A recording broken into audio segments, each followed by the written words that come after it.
आज Mangalhat police station से मुझे 2 नोटिस दिए गए। नोटिस में ये लिखा हुआ है कि आपने दशहरे के दिन शस्त्र पूजा की है, तो अफसर जुनैद को तकलीफ हो गई और उन्होंने हमें कंप्लेंट दिया 10 दिन पहले। तो हम आपको नोटिस दे रहे हैं, इसका आप जवाब दो, नहीं तो हम एफआईआर करेंगे। दूसरी नोटिस एमआईएम का कोई एक्स कॉरपोरेटर है समदवासी, उसने 21 दिन पहले मेरे खिलाफ कंप्लेंट दी है।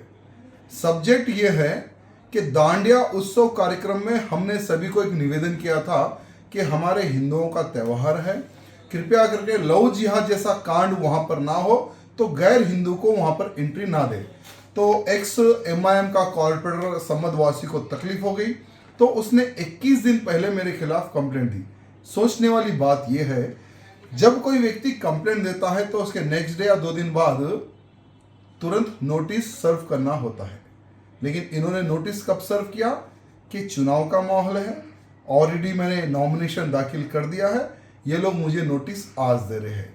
यानी तेलंगाना के मुख्यमंत्री जो हमारे चंद्रशेखर राव है, इनकी ये सोच है कि किसी भी हाल में राजा सिंह को डिस्क्वालीफाई कराए, उसको परेशान करें, उसके कार्यकर्ताओं को परेशान करें, जो आज मेरे कई कार्यकर्ताओं को परेशान किया जा रहा है। पुलिस स्टेशनों में बुलाकर मेरे कार्यकर्ताओं को डराया जा रहा है, धमकाया जा रहा है, और कई ऐसे युवा मोर्चा के कार्यकर्ताओं को भी डराया जा रहा है, धमकाया जा रहा है।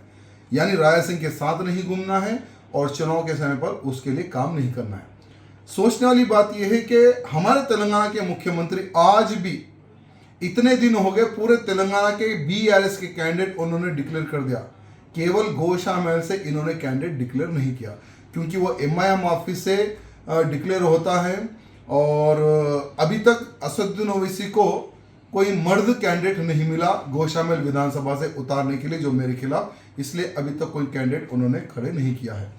तो यहाँ तेलंगाना की जो पुलिस है वन साइडली मुख्यमंत्री के इशारों पर काम कर रही है, मेरे कार्यकर्ताओं को, मुझे, सभी लोगों को दबाने का प्रयत्न कर रही है, क्योंकि इन्होंने जितने भी सर्वे करवाए हैं, गौशाला महल में 50,000 से ज़्यादा भारतीय जनता पार्टी यहाँ पर जीत रही है, ये सर्वे में आया है। इसलिए ये लोग घबरा रहे हैं कि किसी भी हाल में राजा सिंह को रोकना है, उसको डराना है, धमकाना है। हमारे मुख्यमंत्री जी को कहना चाहूँगा और खास करके असदुद्दीन ओवैसी को कहना चाहूँगा, हम डरने वालों में से नहीं है, डराने वालों में से है।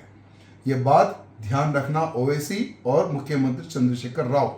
भले ही तुम लोग कितना भी क्यों ना जुल्म करो, हम लबरबाल है, रबोलबाल, जितना मारोगे उतना ऊपर उठेंगे। गौशाला महल में फिर से एक बार, तीसरी बार भारतीय जनता पार्टी का झंडा लहरेगा, कोई ताकत इसे रोक नहीं सकेगी। फिर से एक बार असदुद्दीन ओवैसी को मैं चैलेंज करता हूं, दम है तो आ जाओ मैदान में, मुसलमानों के वोटों को, बीआरएस को ना बेचो। दम है तो तुम चुनाव लड़ो, नहीं तो तुम्हारे छोटे भाई को भेजो, भगा भगा के मारेंगे। चैलेंज है राजा सिंह का।